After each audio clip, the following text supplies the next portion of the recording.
चलो, अब बच्चों बात करते हैं आज हम लोग इवन सीबी पे। ठीक है, इवन सीबी। तो इवन सीबी का पहले देखते हैं हम लोग कॉन्सेप्ट कुछ। ठीक है, इवन सीबी है क्या, ठीक है, और किस तरीके से इसको हम रिलेट करते हैं।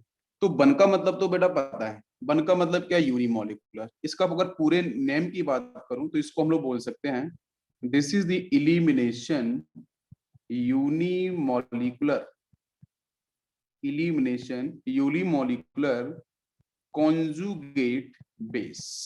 ठीक है, कॉन्जुगेट बेस। बच्चों प्लीज ध्यान देना, इवन सीवी में दोनों कॉन्सेप्ट बताऊंगा। ये इवन लिखा है ना, इवन, ये इवन बच्चों क्या बता रहा है कि रिएक्शन इवन मैकेनिज्म के थ्रू भी देखने को मिले। सीबी बच्चों कॉन्जुगेट बेस। जब सीबी की बात की जाए, कॉन्जुगेट बेस के बारे में बात की जाएगी, तो यहाँ पे कुछ प्रोसेस आपके ई2 के थ्रू भी प्रोसीड होंगे।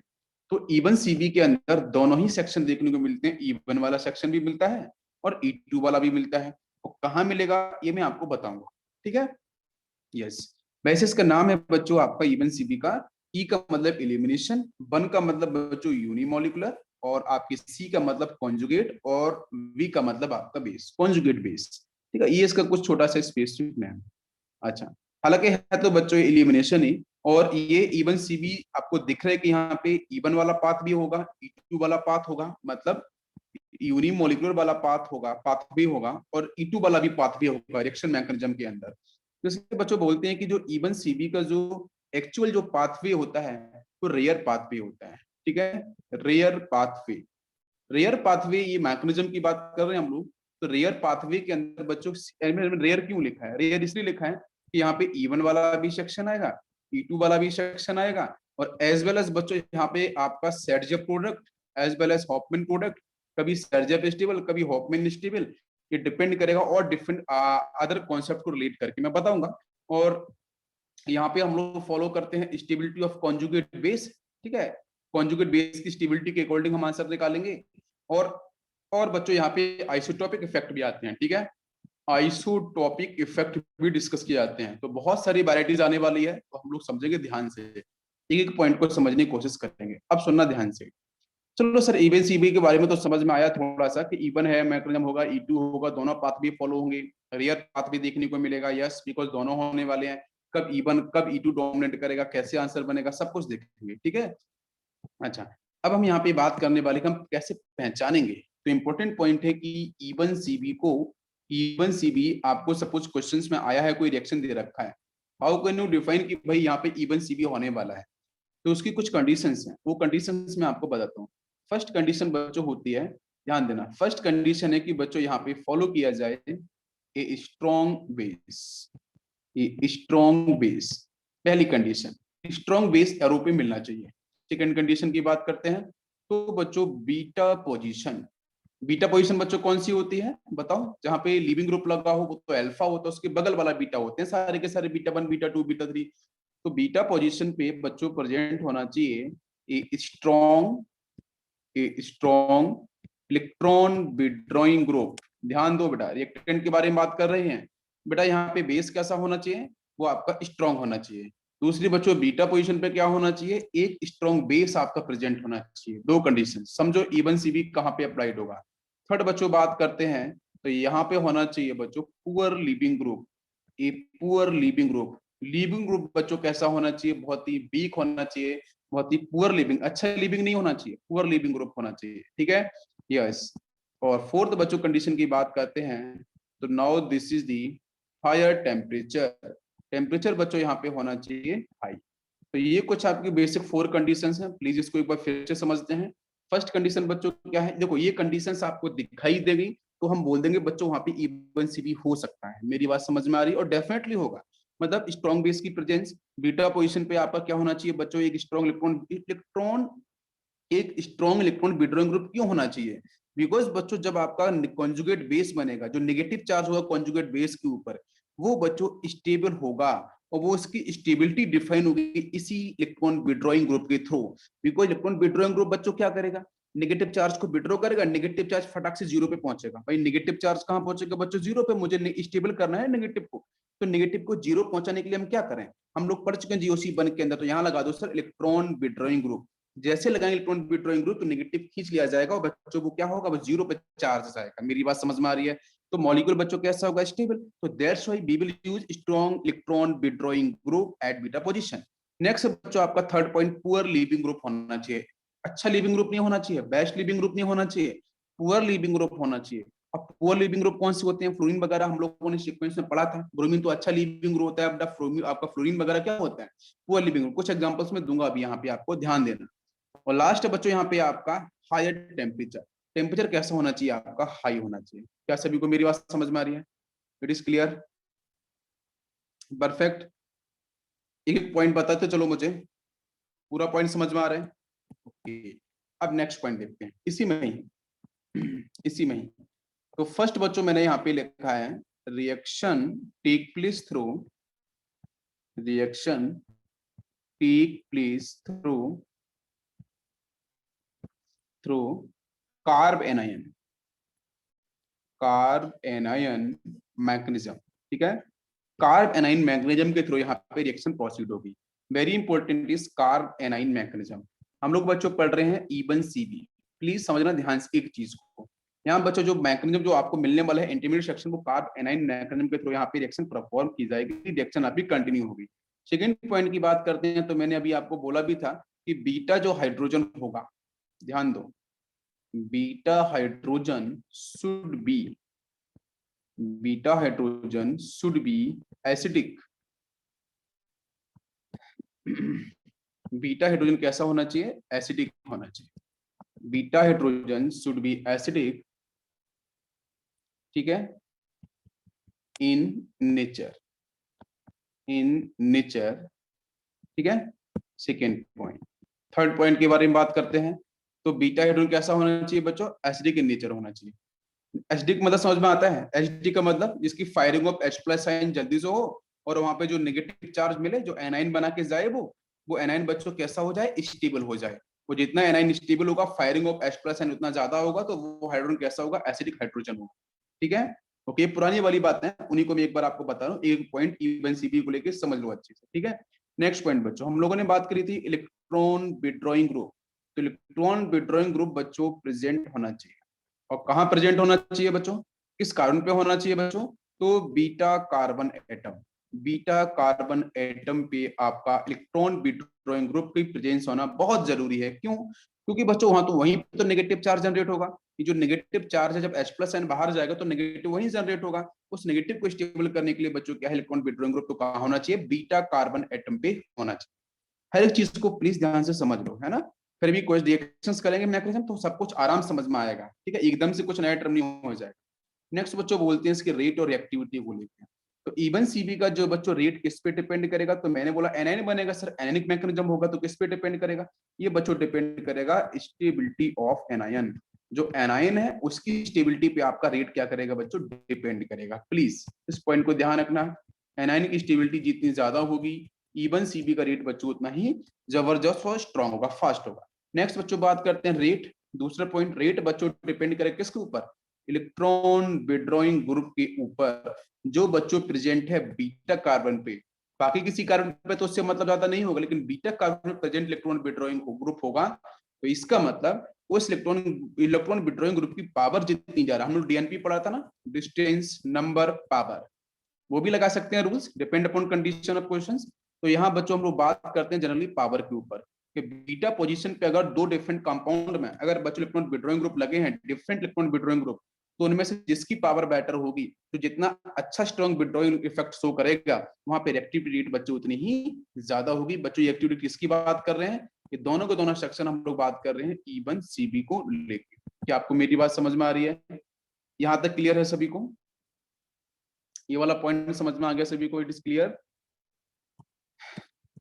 Okay, yes. इसके बाद बच्चों बात करते हैं नेक्स्ट फिफ्थ पॉइंट को लेके। तो यहाँ बच्चों एक नया इफेक्ट होता है जिसके बारे में बोलते हैं kinetic isotopic effect, kinetic isotopic effect.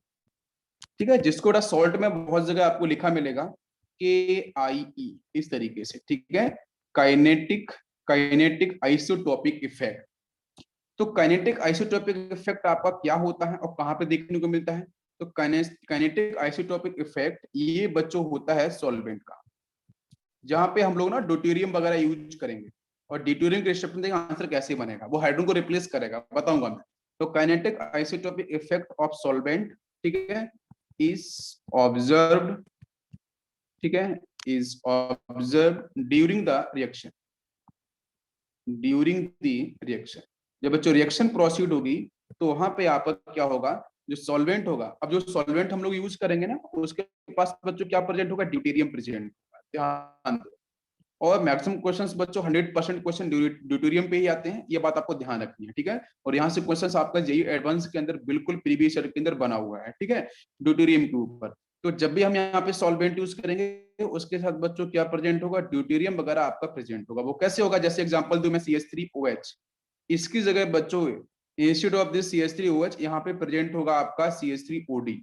CH3OD ये आपका होगा आपका मेथनॉल टाइप का, और यहाँ पे आपका इसको हम लोग क्या बोलेंगे, दिस इज पर्टिकुलर सॉल्वेंट, ठीक है। तो ये जो सॉल्वेंट में प्रेजेंट है बच्चों, सॉल्वेंट में जो प्रेजेंट है आपका ड्यूटेरियम, है ना, तो ये रिलीज होगा बच्चों किस तरीके से, D+ की फॉर्म में, ध्यान दो, D+ की फॉर्म में रिलीज होगा, और बाकी यहाँ से रिलीज होगा ये CH3O-। तो ये D+ क्या करेगा, बिकॉज CD बॉन्ड स्ट्रॉन्ग होता है, तो बताऊंगा कि बच्चों यहाँ से जो डी होगा, ड्यूटेरियम होगा, वो किस तरीके से जो कार्ब एनाइन जनरेट होगा, बिकॉज मैंने बोला है कि इवन CP के अंदर जो रिएक्शन मैक होता है वो कार्ब एनाइन के थ्रू होगा, एनाइन में आपको इंटरमीडिएट मिलेगा, तो उस एनाइन के ऊपर D+ पहले अटैक करेगा। मेरी बात सुनना, अभी प्रोसेस बताऊंगा, D+ अटैक करेगा, उसके बाद कहीं जाके बच्चों रिलीज होगा आपका लीविंग ग्रुप। तो यहाँ पे क्या होगा कि गिवन कंपाउंड सपोज ऐसा हो जिसके पास सिर्फ हाइड्रोजन हो, लीविंग ग्रुप हो, ठीक है, तो पहले क्या करेगा, H+ साइन जैसे बाहर जाएगा, एनाइन जनरेट होगा, एन के ऊपर D+ अटैक कर देगा, सॉल्वेंट D+ बहुत ज्यादा है, वो अटैक करेगा तो सारे निकालेगा hydrogen, because CD bond is strong, ठीक है। 50 to 45 किलोजूल एनर्जी बेटा ज्यादा आपकी डिफाइन की जाती है, मोर स्टेबिलिटी, तो उसकी वजह से CD बॉन्ड पहले बनेगा, फिर उसके बाद लीविंग ग्रुप बाहर जाएगा, तो तब यहां से बनेगा आपका क्या, एल्कीन। लेकिन ड्यूटेरियम आपको मिलेगा फाइनल प्रोडक्ट के अंदर, तो यही बच्चों होता है काइनेटिक आइसोटोपिक इफेक्ट। बेटर पे अभी क्वेश्चन लेंगे हम लोग तो समझ में आएगा बेटर, समझ में आ रहा है बच्चों, it is clear, okay, yes, अभी क्वेश्चन लूंगा तो समझ में आएगा। लास्ट बच्चों यहाँ पे एक पॉइंट और आता है, बहुत इंपॉर्टेंट पॉइंट है, एल्डोल, ठीक है। एल्डोल कंडेंसेशन का नाम बहुत से बच्चों ने सुना होगा। तो एल्डोल कंडेंसेशन के अंदर जो बच्चों रिएक्शन मैकेनिज्म होती है, ठीक है, सुनो, इसमें एल्डोल में है क्या है, एल का मतलब बच्चों है एल्डिहाइड, एल का मतलब एल्डिहाइड, और ऑल का मतलब है एल्कोहल, ठीक है, एल्कोहल और एल्डिहाइड, ठीक है। अच्छा, तो इन दोनों का कॉम्बिनेशन बताएंगे हम लोग, एल्डोल के अंदर कैसे होता है, कंडेंसेशन के अंदर कुछ चीज आपकी बाहर निकलती है, लाइक वाटर मॉलिक्यूल्स, कुछ गैसेस वगैरह बाहर निकलती हैं, वो बताऊंगा, ठीक है। अच्छा, तो एल्डोल कंडेंसेशन के अंदर जो रिएक्शन मैकेनिज्म हम लोग पढ़ेंगे नेमिंग रिएक्शंस के अंदर, वो बच्चों आपकी बिल्कुल इवन सीबी के थ्रू ही प्रोसीड होती है, ठीक है, इवन सीबी मैकेनिज्म को फॉलो करती है। और ये क्वेश्चंस आपका नीट के अंदर बच्चों डिस्कस किया गया है प्रीवियस ईयर के अंदर, डायरेक्ट क्वेश्चन डिस्कस किया गया है, ठीक है। एल्डोल कंडेंसेशन के मैकेनिज्म के ऊपर भी क्वेश्चंस आपके डिस्कस किए जाते हैं। तो ये कुछ आपके बेसिक इंट्रोडक्शन हुआ है। अब बच्चों हम लोग बात करते हैं इसकी रिएक्शंस की।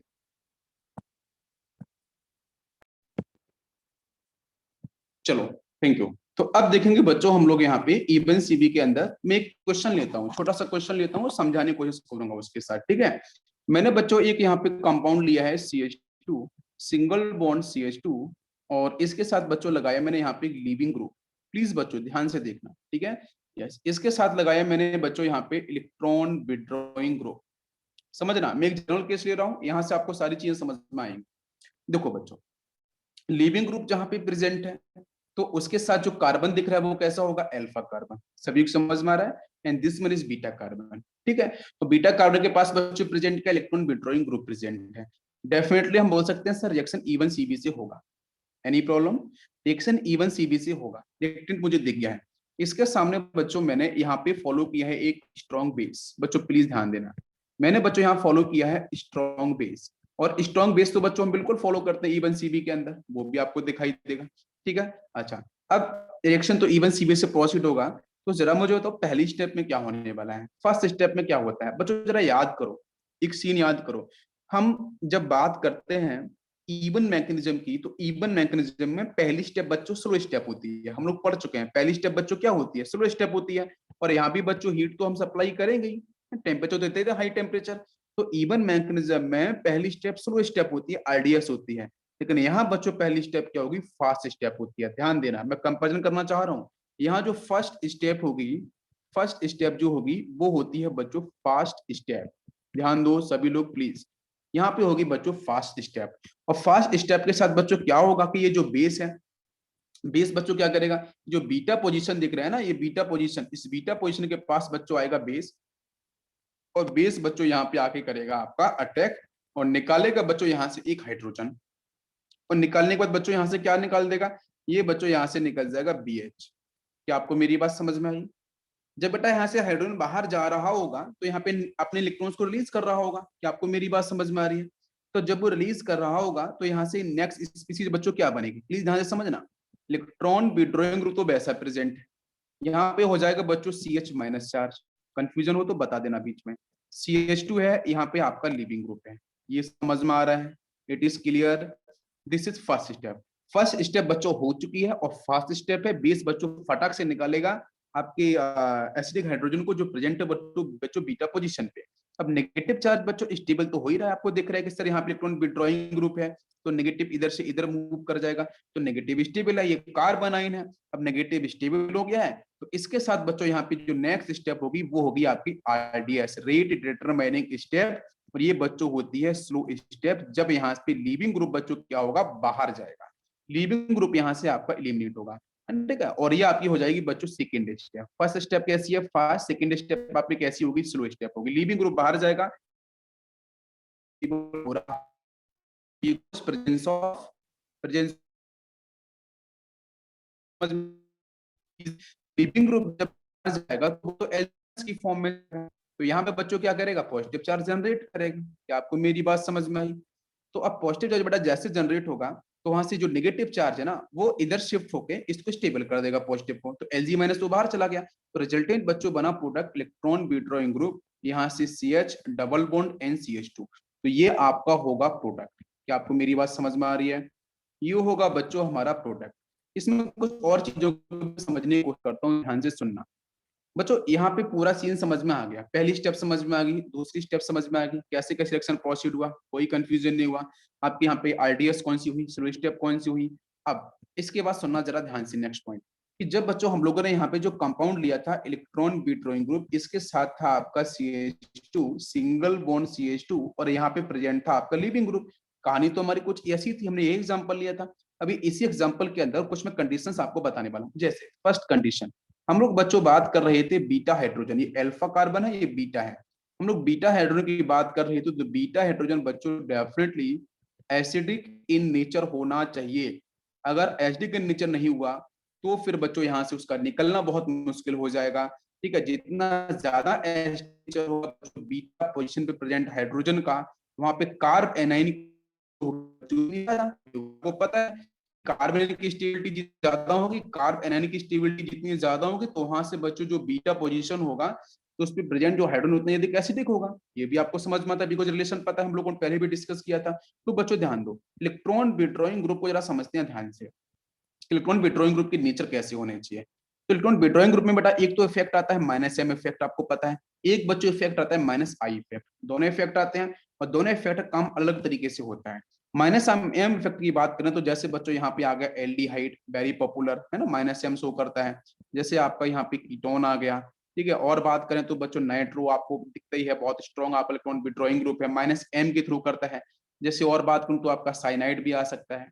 नेक्स्ट बच्चों क्लोरीन भी इसी कैटेगरी में पड़ सकता है। लेकिन प्लीज ध्यान देना, यहाँ से एक इंपॉर्टेंट पॉइंट क्या है कि मैंने यहाँ पे -I की बात करें, -m की बात करें, तो बच्चों एक बात समझना ध्यान से कि -m अगर इफेक्ट हो रहा होगा इस इलेक्ट्रॉन विड्रॉइंग ग्रुप, ध्यान दो, अगर यहाँ पे -m ग्रुप लगा होगा जो नेगेटिव चार्ज को बीटा पोजीशन से स्टेबल कर रहा होगा, तो कोई तकलीफ नहीं है, आराम से कंजुगेशन रेजोनेंस के थ्रू स्टेबिलिटी हो जाएगी, आराम से H+ आयन बाहर जाएगा। लेकिन इफ एनी केस उसने -I लगा के दे दिया तो फिर क्या होगा, तो -I ग्रुप लगाएगा तो उस केस में डायरेक्ट हेलोजेंस वगैरह नहीं लगाएगा, ये बात सुनना जरा। तो यहाँ पे क्या करेगा कि जबरदस्त और स्ट्रॉन्ग आपको -I ग्रुप यहाँ पे लगाना पड़ेगा, ये इंपॉर्टेंट है। तो इसका सबसे अच्छा केस है बच्चों CH3, ध्यान दो CH3 कुछ इस तरीके से, ये वाले जो क्वेश्चंस है यहाँ पे CX3 वाले क्वेश्चंस प्रीवियस ईयर अगर आप सर्च करना, कम से कम आपको 4 to 5 क्वेश्चंस आपको मेंस प्लस एडवांस में इसके मिल जाएंगे CX3 के ऊपर। कि क्या कर रखा है उसने कि यहाँ पे CH2 बीच में लगाया, इधर एक लीविंग ग्रुप लगा दिया उसने, और ये लीविंग ग्रुप बच्चों कैसा है, पुअर लीविंग ग्रुप है। कैसा है बच्चों, पुअर लीविंग ग्रुप है। और यहाँ पे इलेक्ट्रॉन विड्रॉइंग ग्रुप बच्चों CX3 लगा दिया उसने, ध्यान दो, CX3 में CCl3 लगा दिया, CBr3 लगा दिया, कुछ CF3 लगा दिया।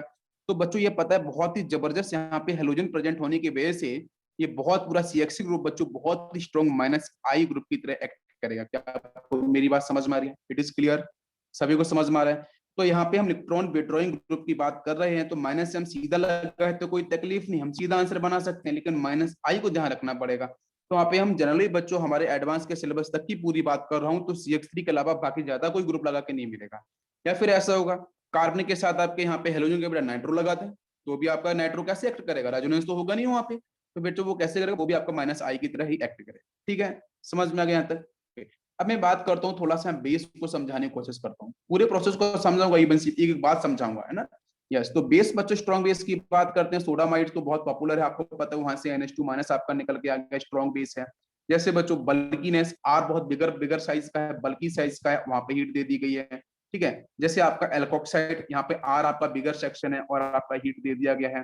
ठीक है, इसके साथ बच्चों अगर ऐसे भी लिखा हो सकता है कि ROH आपका एल्कोहल है, जिसके साथ एक्वस किए हुए हैं आपका alcoholic, this part is alcohol, this part is alcohol. ठीक है, एल्कोहलिक OH लिखा है या फिर एल्कोहलिक NaOH लिखा है और साथ में हीट लिखा है, तो डेफिनेटली बच्चों सारे के सारे हमारी स्ट्रॉन्ग बेस है, हम लोगों ने E2 के अंदर भी इनको पढ़ा था। अगर आपको समझ में आया होगा तो हम लोगों ने स्ट्रेंथ भी वहां पे बताई थी। ठीक है, ओके, ब्यूटेक्साइड वगैरह सेक्शन है हम लोगों ने पढ़ रखी थी। तो ये सारे के सारे हमारी स्ट्रॉन्ग बेस है, ये बेटा बिल्कुल आपकी इवन CB को रिप्रेजेंट करेंगे, इवन CB को डिफाइन करेंगे। इसका जो बात करते हैं हम लोग, नेक्स्ट पॉइंट इस लिविंग ग्रुप को समझते हैं थोड़ा। तो लिविंग ग्रुप में मैंने क्या बोला बच्चों की पुअर लिविंग ग्रुप होना चाहिए, एक अच्छा लिविंग ग्रुप नहीं होना चाहिए, अदरवाइज रिएक्शन यहाँ पे इवन CB से नहीं होगा। तो poor leaving group is very important. ठीक है, तो पुअर लिविंग ग्रुप का मतलब कैसे लिविंग ग्रुप, जैसे बच्चों फ्लोराइड आयन हो गया, जैसे अगर मैं बात करूं यहाँ पे आपका मिथोक्साइड वाला सेक्शन हो गया, जैसे बात करूं मैं साइनाइड वाला सेक्शन हो जाए कुछ इस तरीके से, CN आपका माइनस, जैसे बेटा OH माइनस वाला सेक्शन हो जाए, तो ये सारे के सारे होते हैं बच्चों पुअर लिविंग ग्रुप, प्लीज ध्यान रख लो। ये ग्रुप लगे मिलेंगे, F माइनस है ना, मिथोक्साइड वाला सेक्शन है, साइनाइड वाला सेक्शन है, बहुत ज्यादा याद नहीं करने हैं, कुछ स्पेसिफिक है सिलेबस के चैप्टर उन्हीं को ध्यान रखना है।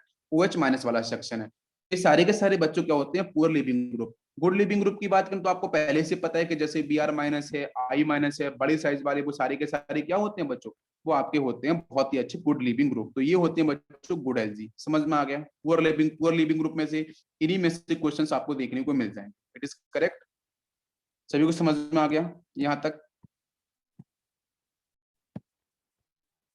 अगर रेट के बारे में बात कर रहे हो, रेट किस पे डिपेंड करेगा, इवन CB का कितना स्टेबल कॉन्जुगेट बेस होगा, या -M ग्रुप पे डिपेंड करेगा, या फिर बच्चों बात करेंगे तो -I ग्रुप पे डिपेंड करेगा। ठीक है, इंपॉर्टेंट है।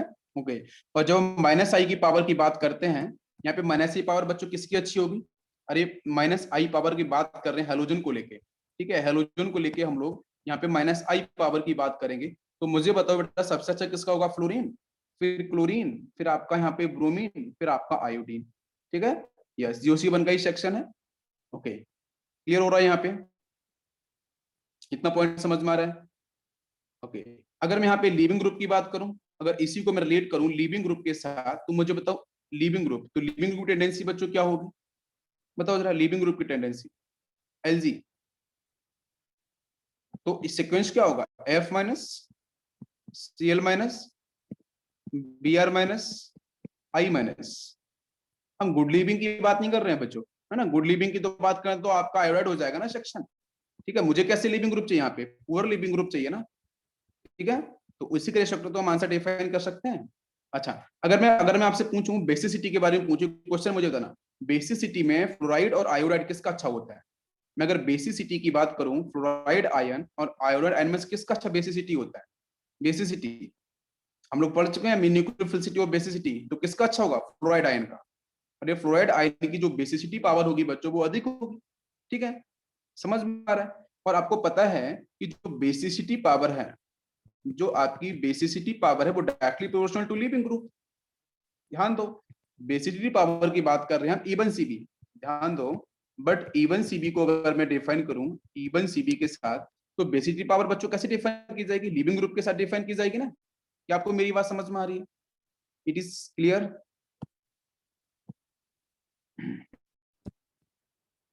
यस। फर्स्ट क्वेश्चन बच्चों मैंने कुछ ऐसा लिया है, carbon, hydrogen, chlorine and chlorine, carbon, fluorine, fluorine and fluorine.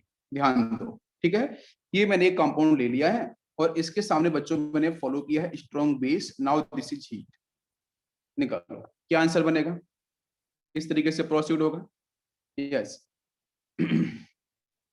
अगर मैं आपको सिंपल क्वेश्चन देता लाइक CH3 CH2 NCl, इसके सामने strong base and heat, strong base and heat अगर मैं देता, तो आपका इवन सीबी से बोलते बच्चों? बिल्कुल भी नहीं। ध्यान दो, ये इवन सीबी में क्या है कि भाई ये तो अल्फा, क्या बीटा के पास प्रेजेंट है इलेक्ट्रॉन विथड्रॉइंग ग्रुप? बिल्कुल भी नहीं है। तो सर ये इवन सीबी से कभी नहीं हो सकता है। ध्यान दो, इवन सीबी से नहीं, बिकॉज सॉल्वेंट तो बेटा इवन सीबी के हैं, हीट भी इवन सीबी की है, लेकिन यहाँ पे जो गिवन रिएक्टेंट है उसके पास कंडीशंस नहीं, इलेक्ट्रॉन विथड्रॉइंग ग्रुप नहीं है, इवन सीबी कभी नहीं होगा।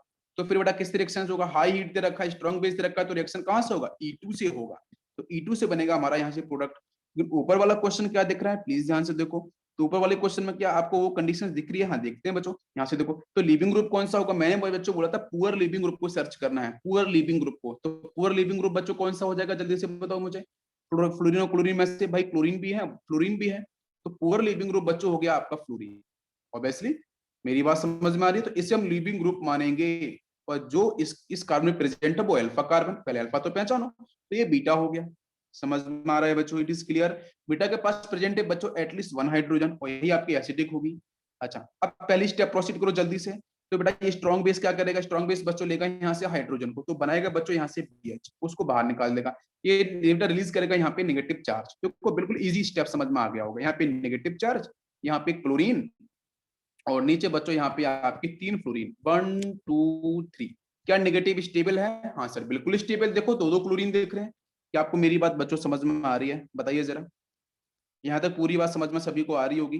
नेगेटिव बच्चों स्टेबल है, कॉन्जुगेट बेस बन चुका है, नेगेटिव चार्ज पूरी तरीके से स्टेबल है। Yes, okay. अब क्या होगा? एक्सट्रीमली स्टेबिलिटी मिलेगी, बिल्कुल। अब यहाँ से क्या होगा बच्चों? ये तो पहली स्टेप जो होगी वो फास्ट स्टेप होगी, नॉट RDS। अब सेकेंड स्टेप जो होगी वो आपकी होती है स्लो स्टेप। आपको पता है कि यहाँ से जो फ्लोरीन है ये बच्चों यहाँ से होगा एलिमिनेट, तो यहाँ से जाएगा आपका F- बाहर जाएगा, और बाहर जाते ही बच्चों यहाँ पे क्या होगा? पॉजिटिव चार्ज जनरेट होगा, तो नेगेटिव बेटा इधर भी ट्रांसफर करेगा इलेक्ट्रॉन्स को। तो यहाँ से बच्चों ने कार्बन, क्लोरीन, क्लोरीन, इस तरीके से डबल बॉन्ड, और आपका फ्लोरीन एंड आपका फ्लोरीन, तो ये आपको मिलेगा फाइनल प्रोडक्ट। क्या आपको मेरी बात समझ में आ रही है? यहां तक पॉइंट क्लियर हुआ सभी को? बताओ जरा। करेक्ट। तो इसमें क्या देखा हम लोगों ने? इसमें ये देखा कि स्टेप फर्स्ट के अंदर बच्चों रैपिड लॉस हुआ है, रैपिड लॉस ऑफ प्रोटॉन्स। ठीक है, rapid loss of protons to base. तो बेस ने बच्चों प्रोटॉन्स को बहुत तेजी से एक्सेप्ट किया है। सेकंड स्टेप में हम लोगों ने क्या देखा? सेकंड स्टेप में ये देखा कि जो एनाइन बना है उस एनाइन की स्टेबिलिटी, नेगेटिव चार्ज डेवलप हुआ उसकी स्टेबिलिटी, डेफिनेटली बेटा उसकी स्टेबिलिटी जबरदस्त है, वहां से हम आंसर निकाल सकते हैं। और दूसरा वहां से आपका leaving group, poor leaving group बाहर आ जाएगा, तो फाइनली बच्चों यहाँ से मिल जाएगी एल्कीन, तो फाइनली एल्कीन का फॉर्मेशन हो जाएगा। सभी को समझ में आ गया? This is finally compound reaction बच्चों यूनिमोलिकुलर। नाउ कम्स के यहाँ पे रेट को थोड़ा डिफाइन कर लेते हैं। तो रेट बच्चों यहाँ पे डिपेंड किस पे करेगा? बताओ बच्चों प्लीज, रेट किस पे डिपेंड करेगा? रेट किस किस पे डिपेंड करेगा? तो रिएक्टेंट भी डिपेंड करेगा। बिल्कुल सही भाई, पहली स्टेप तो फास्ट, सेकंड स्टेप तो वहां तो दोनों ही मिल रहे थे। सेकंड स्टेप में बेस भी दिखाई दिया और आपको यहाँ पे मैं रिएक्टेंट भी दिखाई दिया। क्या आपको मेरी बात समझ में आ रही है? बताओ बच्चों जल्दी से। तो रेट दोनों पे ही डिपेंड करेगा। इवन सीबी का जो रेट लॉ के क्वेश्चन, रेट लॉ के अकॉर्डिंग अगर मैं बात करूं, तो बच्चों यहाँ पे आपका मेन रिएक्टेंट भी होगा और दूसरा आपका यहाँ पे बेस भी होगा। दोनों चीजें क्लियर हो रही हैं? परफेक्ट है, बराबर बताते चलो। समझ में आ गया? तो मैं बच्चों बोलूं यहाँ पे कौन सा ऑर्डर, रिएक्शन का ऑर्डर क्या होगा? तो सीधा आंसर बच्चों रिएक्शन का ऑर्डर वन यहाँ पे, वन यहाँ पे, तो 1 + 1 2, तो सेकेंड ऑर्डर रिएक्शन होगी। क्या पूरी बात समझ में आ रही है? Easy. Reaction second order. But आपको मैं फंसाऊं यहाँ पे, तो बताना जरा कि मैंने बोला था इवन, इवन का मतलब है, मैंने इवन सीबी है ना, इवन सीबी में इवन है, तो मैंने बोला था यूनिमोलिकुलर, मैंने बोला था बच्चों यूनिमोलिकुलर। बट यहाँ तो बच्चों रेट दोनों पे डिपेंड कर रहा है, इस पे भी डिपेंड कर रहा है और इस पे भी डिपेंड कर रहा है। ठीक है भाई, दोनों पे डिपेंड कर रहा है ना, बात समझ में आ रही है? तो ऑर्डर बच्चों कितना 2 हो गया, लेकिन यहाँ पे मॉलिक्युलरिटी क्या 2 होगी? बताओ जल्दी से, क्या मॉलिक्युलरिटी भी आपकी 2 होगी? अब प्लीज बच्चों ध्यान देना, हम लोगों ने इवन पढ़ा था, इवन में क्या था, पहली स्टेप स्लो थी, सेकंड स्टेप फास्ट थी। तो पहली स्टेप से हमने आंसर निकाला था मॉलिक्युलरिटी 2 एज वेल एज बाकी जो भी आपके ऑर्डर वगैरह सब निकल के आ रहे थे। अच्छा यहाँ पे क्या हो रहा है, ध्यान देना, यहाँ पे पहली स्टेप फास्ट हुई है, सेकंड स्टेप स्लो हुई है। तो स्लो स्टेप में दोनों मिल गए, आरएक्स भी मिल गया और बेस भी मिल गया। तो रेट बच्चों, रेट क्या डिफाइन कर रहा है, ऑर्डर को। Rate define only the order, सिर्फ ऑर्डर को डिफाइन करेगा। बट अगर बच्चों मैं मॉलिक्युलरिटी की बात करूं, तो मॉलिक्युलरिटी का मतलब ये है कि यहाँ पे जो रिएक्शन की वेलोसिटी है, प्लीज ध्यान दो बच्चों, प्लीज लिसन केयरफुली, मैं बात कर रहा हूँ रिएक्शन की वेलोसिटी। वेलोसिटी का मतलब बच्चों रेट, रेट बोलते हैं, फिजिक्स में वेलोसिटी बोल लेते हैं, कोई कंफ्यूजन नहीं है। तो रिएक्शन की जो वेलोसिटी है बच्चों, वो किस पे डिपेंड करेगी, वो सिर्फ किस पे डिपेंड करेगी, फटाफट से बताओ बच्चों। वो डिपेंड करेगी बच्चों कॉन्जुगेट बेस पे। क्या आपको मेरी बात समझ में आ रही है? It is clear. रिएक्शन की वेलोसिटी किस पे डिपेंड करेगी, अभी हम लोगों ने पढ़ा था। किस पे डिपेंड करेगी बच्चों? Only on depend upon conjugate base. Conjugate base की स्टेबिलिटी जितनी ज्यादा, रिएक्शन का रेट उतना ही ज्यादा होगा। क्या आपको मेरी बात समझ में आ रही है? तो रिएक्शन की वेलोसिटी, रिएक्शन का रेट किस पे पूरी तरीके से डिपेंड करेगा, वो डिपेंड करेगा बेटा सिर्फ और सिर्फ ओनली ऑन कॉन्जुगेट बेस पे। तो दैट्स व्हाई ये हमारा होगा यूनिमॉलिक्यूलर। लेकिन अगर मैं रेट के बारे में बात करूं, मैं ऑर्डर निकालना चाहूं, तो ध्यान देना, रेट लॉ की इक्वेशन ये बनेगी। बट यहाँ पे यही तो मजेदार कहानी है, यही मजेदार कहानी है, समझाने की कोशिश में फिर से करता हूँ। जब रेट लॉ के अकॉर्डिंग बच्चों बात करेंगे, तो आपको सेकंड ऑर्डर आपकी स्लो स्टेप होगी, जहां पे इन दोनों पे डिपेंड करेगा। लेकिन क्योंकि दोनों दिखाई देते हैं ना, दोनों दिखाई देते हैं, मेरी बात समझ में आ रही है? तो रेट लॉ की क्वेश्चन बनेगी, तो उसमें क्या आएगा, आपका रिएक्टेंट भी आएगा, आरएक्स भी आएगा और बेस भी आएगा, दोनों आपको दिखाई देंगे। लेकिन तो अब इसका ऑर्डर की बात करेंगे, तो रेट लॉ के अकॉर्डिंग बच्चों ऑर्डर डिफाइन कितना हो गया है, 2। रेट लॉ के अकॉर्डिंग ऑर्डर इसका 2 डिफाइन हो गया है। But why it is unimolecular? Unimolecular बच्चों इसलिए होगा बिकॉज जो रेट है वो पूरी तरीके से रिएक्शन की जो वेलोसिटी है, रिएक्शन का जो रेट है, वेलोसिटी है बच्चों, पूरी तरीके से डिपेंड करता है स्टेबिलिटी ऑफ कॉन्जुगेट बेस के ऊपर। तो कॉन्जुगेट बेस पे डिपेंड करेगा, that's why only one molecule is the conjugate base, that's why it is unimolecular. क्या आपको मेरी बात समझ में आई? मजेदार कहानी है, इंटरेस्टिंग पार्ट है, समझ में आ रहा है? बताइए जरा। हम लोग बच्चों यहाँ पे नेक्स्ट हेडिंग लेते हैं। यस, नेक्स्ट हेडिंग है बच्चों आइसोटॉपिक।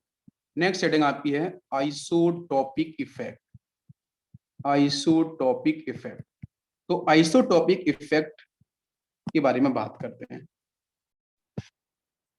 तो आइसोटॉपिक इफेक्ट की बच्चों बात कर रहे हैं, ठीक है? तो प्लीज समझेंगे ध्यान से, आइसोटॉपिक इफेक्ट है क्या, ठीक है? अच्छा सुनो बच्चों ध्यान से, यहाँ पे ए जो होगा, ए को बच्चों में लिखूंगा इलेक्ट्रॉन विड्रॉइंग ग्रुप, ध्यान दो। और जी को बच्चों में यहाँ पे लिखूंगा लीविंग ग्रुप, ठीक है? जी को लिखूंगा मैं लीविंग ग्रुप, बहुत बड़ा बड़ा लिखता हूँ, समझ में आएगा अच्छे से, ध्यान दो। मैंने बच्चों यहाँ पे सपोज एक कंपाउंड लिया है कुछ इस तरीके से है, this is a carbon, single bond carbon, यहाँ पे ए का मतलब बच्चों इलेक्ट्रॉन विड्रॉइंग ग्रुप, ए से मेरा नाम स्टार्ट होता है, हमने इसलिए ए ले लिया है, ठीक है? कोई दिक्कत नहीं। यहाँ बच्चों ये आपका हाइड्रोजन है और यहाँ पे आपका हाइड्रोजन है, इधर कार्बन सिंगल बॉन्ड से अटैच है, यहाँ पे हाइड्रोजन है और यहाँ पे आपका जी है। जी का मतलब बच्चों लिविंग ग्रुप, ए का मतलब इलेक्ट्रॉन विड्रॉइंग। कुछ ऐसी कंडीशन है, आपको दिख रहा है कि सर जहाँ पे ग्रुप प्रेजेंट है लिविंग ग्रुप है वो अल्फा होगा और बगल वाला आपका बीटा होगा। कोई कंफ्यूजन किसी को?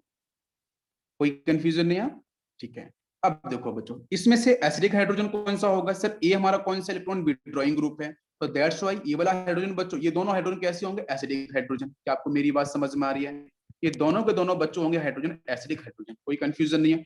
फायरिंग ऑफ H+ साइन जब भी होगा, इसके सामने जब भी बेस आएगा, तो बेस बच्चों किसको सर्च करता है, जल्दी से बताओ? और ये स्ट्रॉन्ग बेस है, स्ट्रॉन्ग बेस बच्चों किसको सर्च करेगा? हीट दिया है तो एलिमिनेशन होगा, तो बेस बच्चों सर्च करता है मोस्ट एसिडिक हाइड्रोजन को। तो चाहे इस वाले को बाहर निकालो, चाहे इस वाले को बाहर निकालो, कोई कंफ्यूजन किसी को नहीं। अब बच्चों मैंने यहाँ पे क्या किया है, बेस के साथ मैंने सॉल्वेंट लिया है CH3OH, मैंने ले लिया बच्चों मैथनॉल। मैं आइसोटॉपिक को बताना चाह रहा हूँ इसलिए मैंने लिया है, ठीक है? ओके, और मैंने CH3OH ले लिया है। अब यहाँ से हमारा आंसर क्या बनेगा? तो देखो यार बहुत ही सिंपल सा है, कोई बताएगा मुझे क्या आंसर बनना चाहिए? कोई बताओ बच्चों, क्या आंसर बनेगा? बेस रिमूव लेकिन रिलीज हो गया है, फिर क्या होगा? यहाँ से नेगेटिव चार्ज जनरेट होगा, मतलब CH, यहाँ से A, यहाँ से नेगेटिव चार्ज है ना, यहाँ से हाइड्रोजन, यहाँ से हाइड्रोजन, यहाँ से आपका G, ठीक है? यस, तो अब क्या होगा?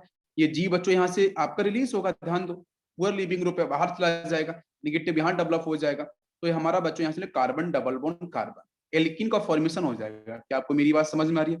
कोई भी कंफ्यूजन नहीं है। CH3OH ने तो बच्चों बेस को क्या कर रखा है? बिल्कुल बिल्कुल करेक्ट आंसर, यस रोहित, बिल्कुल सही है, कोई कंफ्यूजन नहीं है, सब कुछ ठीक ठाक होगा। तो यहाँ पे कोई आइसोटोपिक इफेक्ट हुआ नहीं है, बिकॉज मेन रिएक्टेंट के पास बच्चों क्या थे? हाइड्रोजन थे। जो गिवन स्पीसीज सॉल्वेंट था उसके पास भी CH3OH, वो भी हाइड्रोजन ही था। कोई कंफ्यूजन इसमें नहीं। आप सुनना ध्यान से, अगर बच्चों में CH3OH में CH3OD ले लूं तो आंसर बदलेगा, देखना ध्यान से। तो आइसोटोपिक होने वाला है, कैसे उसको देखो। जैसे मान के चलो मैंने यहाँ पे कंपाउंड वही लिया है कि इस तरीके से यहाँ पे कार्बन के पास प्रेजेंट है, यहाँ पे आपका हाइड्रोजन, यहाँ पे हाइड्रोजन, यहाँ पे एक आपका ए का मतलब बच्चों इलेक्ट्रॉन विथड्रॉइंग ग्रुप है, यहाँ पे कार्बन, और यहाँ पे जी आपका लिविंग ग्रुप है, पूरा लिविंग ग्रुप है, यहाँ पे हाइड्रोजन एंड हाइड्रोजन। ये कार्बन आपका अल्फा होगा, ये वाला आपका बीटा होगा। अब सुनना ध्यान से, इसके सामने बच्चों मैंने एक बेस फॉलो किया है, और बेस के साथ बच्चों मैंने दिया है CH3OD दिया है, एन फॉलो। अब निकालो क्या बना? कोई कंफ्यूजन? तो निकालेगा बच्चों मोस्ट एसिडिक हाइड्रोजन। दो हमारे पास है, दोनों में से किसी को बाहर निकाल दो। यहाँ पे ये प्रेजेंट है इलेक्ट्रॉन विथड्रॉइंग ग्रुप, ये इसको नेगेटिव को स्टेबल करेगा, तो H+ आयन की फायरिंग बहुत तेजी से हो जाएगी। तो पहली स्टेप में बच्चों क्या मिल जाए? CH, नीचे आपको मिलेगा A, यहाँ पे नेगेटिव चार्ज, और यहाँ पे कार्बन, हाइड्रोजन, हाइड्रोजन और आपका ये G ग्रुप। इतनी बात सभी को समझ में आ गई है? बिल्कुल इजी, बिल्कुल इजी, जल्दी से बताओ बच्चों, इट इज क्लियर? ओके। अब बच्चों सॉल्वेंट अपना रोल प्ले करेगा। तो जैसे बच्चों CH3OD आएगा, तो पता है सॉल्वेंट का मतलब जिसके नंबर ऑफ मोल्स ज्यादा हो, सॉल्वेंट का मतलब जिसके नंबर ऑफ मोल्स ज्यादा हो। तो बच्चों यहाँ से क्या मिलेगा? यहाँ से मिलेगा CH3O- एंड D+। क्या आपको मेरी बात समझ में आ रही है? तो बच्चों बीकर के अंदर ना D+ आपको दिखाई देगा, और D+ बेटा जबरदस्त, एक आपको हमें कॉन्सेप्ट बताऊं मैं। अच्छा एक मैं क्वेश्चन पूछता हूँ, मेरे दिमाग में आ रहा है, इवन CB और E2 दोनों में से स्टेबल प्रोडक्ट कौन सा होता है? बताओ मुझे। इवन सीबी और एक इवन सीबी मैकेनिज्म से बना है प्रोडक्ट, एक बना है E2 से बना है प्रोडक्ट, दोनों में से स्टेबल कौन सा होगा? दोनों में से स्टेबल कौन सा होगा? इवन सीबी और E2 से बना प्रोडक्ट, दोनों में से मोर स्टेबल कौन सा होगा? तो देखो बच्चों, इस पे भी क्वेश्चन से स्टेटमेंट बाज आया है। तो यहाँ ना E2 से बनने वाला प्रोडक्ट, E2 से बनने वाला प्रोडक्ट वो ज्यादा थर्मोडायनेमिकली स्टेबल होता है। क्यों? क्योंकि ऐसा पाया गया कि इसकी जो बेटा E2 की जो थर्मल एनर्जी के बारे में बात करें, तो ये बच्चों 50 to 60 किलो जूल पर मोल अधिक होती है as compare to E one CB. मतलब बॉन्डिंग के साथ बात कर रहा हूँ, बॉन्डिंग के साथ, मेरी बात समझ में आ रही है? मतलब इवन सीबी के अंदर अगर आप एनर्जी की बात करोगे तो इतनी आपकी, मैं तो क्या बताना चाह रहा हूँ कि जब E2 से बनेगा जो एल्कीन, उसके पास जो बॉन्डिंग कैपेसिटी, जो होल्डिंग कैपेसिटी है, या फिर जो थर्मोडायनेमिकल स्टेबिलिटी की बात करें, तो इतने टाइम्स आपकी मोर डिफाइन होती है as compare to E one CB. तो E2 से बनने वाला एल्कीन मोर स्टेबल होता है as compare to E one CB, ये आपको ध्यान रखना है, ठीक है? यहाँ मैंने इसलिए हिंट कर दिया, प्रीवियस क्वेश्चन यहाँ से आया था। अच्छा, अब यहाँ से नेक्स्ट पॉइंट था सॉल्वेंट। तो डी के साथ बताओ क्या होगा? तो डी बच्चों क्या करेगा? भाई आपको पता है कि CD बॉन्ड स्ट्रॉन्ग होता है, तो ये क्या करेगा? D+ जाएगा बच्चों फटाक से, और यहाँ पे नेगेटिव है अटैक कर देगा। बहुत सारे हैं D+ तो बहुत सारे होंगे, तो यहाँ से क्या बनेगा? ये बन जाएगा कार्बन, यहाँ पे हाइड्रोजन, ऊपर ड्यूटेरियम हो जाएगा, यहाँ पे A हो जाएगा, फिर आपका यहाँ से कार्बन, हाइड्रोजन, हाइड्रोजन, ये आपका G। ये तो भाई फिर से स्टेबल हो गया है। ठीक है, CD बॉन्ड स्ट्रॉन्ग है, वो तो बनना पसंद करेगा, बन गया, स्टेबिलिटी दे दी इसने। अब देखो बच्चों फिर से, अब फिर से आपको देख रहे हैं कि बेस की तो कमी है नहीं हमारे पास, तो फिर से बच्चों बेस आएगा, और बेस बच्चों फिर से किसको निकालेगा? इस हाइड्रोजन को, बिकॉज यही बचा है सिर्फ एसिडिक हाइड्रोजन। तो सारी के सारे एसिडिक हाइड्रोजन बच्चों बाहर जाने वाले हैं। तो यहाँ से फिर एक BH बॉन्ड बनेगा, तो BH बच्चों फिर से बाहर चला गया। ये नेगेटिव इलेक्ट्रॉन्स को देके जाएगा, तो नेगेटिव चार्ज यहाँ पे। तो ये बच्चों क्या बनेगा? यहाँ से कार्बन के पास नेगेटिव चार्ज, ऊपर आपका ड्यूटेरियम आ गया है, नीचे आपको A ग्रुप मिल रहा है, negative is stable no doubt, और यहाँ से आपको मिलेगा हाइड्रोजन, हाइड्रोजन और आपका G। तो बच्चों ये मिल गया है। अब फिर से क्या होगा? भाई सॉल्वेंट के मोल्स तो बच्चों वैसे भी काफी ठीक ठाक है, ज्यादा है, तो D+ फिर से आएगा, और D+ बच्चों फिर से अटैक करेगा कहाँ पे? ये अटैक करेगा इस नेगेटिव साइड पे, न्यूक्लियोफिलिक साइड पे। जैसे अटैक कर दिया तो फिर से बच्चों क्या बन जाएगा? फिर से बनेगा कार्बन के साथ माइनस, यहाँ से D, और एक D इधर, और यहाँ से आपका A, और कार्बन, हाइड्रोजन, नीचे आपका G, ऊपर आपका हाइड्रोजन। कुछ ये बनेगा फाइनल प्रोडक्ट। क्या आपको मेरी बात समझ में आ रही है? यहाँ तक सभी बच्चों क्लियर हो रहा है? बताइए जरा, यहाँ तक सभी को समझ में आ गया?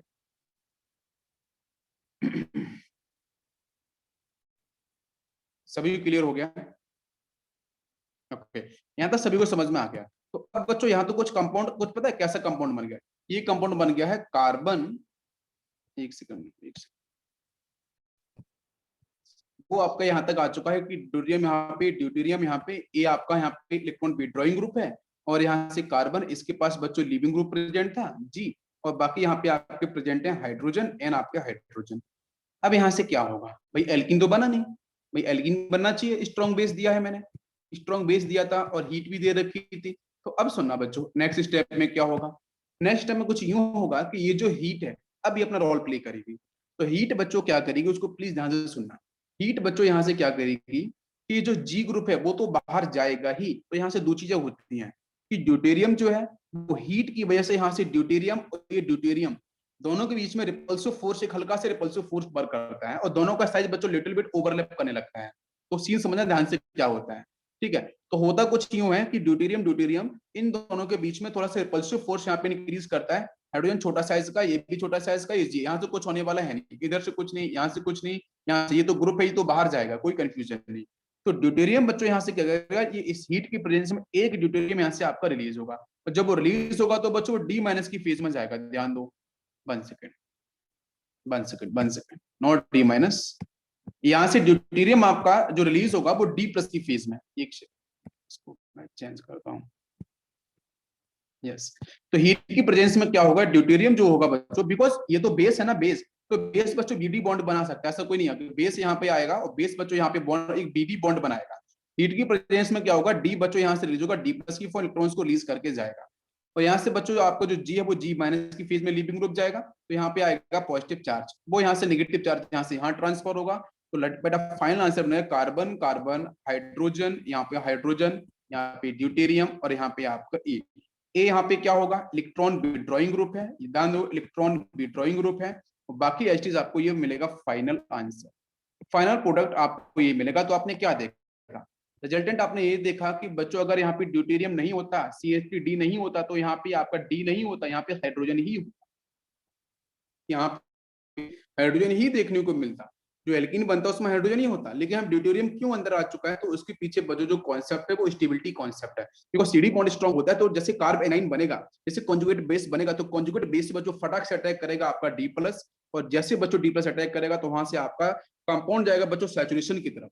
लेकिन हीट दे रखी है तो मजबूरी में रिएक्शन के रिवर्स हो जा रही है चीजें, एलिमिनेशन होना चाहिए, तो उस केस में हाई हीट की वजह से ड्यूटेरियम आपका डी प्लस की फॉर्म में बाहर जाएगा, और बेस उसे कोशिश करेगा कि भाई बाहर निकल के आ जाओ यूजली, वहां पे नेगेटिव चार्ज कार्बन पे आएगा, और वो बच्चों आपका ऑलरेडी स्टेबल होगा, वो फिर से इधर शिफ्ट करेगा, लीविंग ग्रुप बाहर जाएगा, पुअर लीविंग ग्रुप, और बनेगा यहाँ से आपको एल्कीन। तो this is called isotopic effect. समझ में आ गया, इजी था।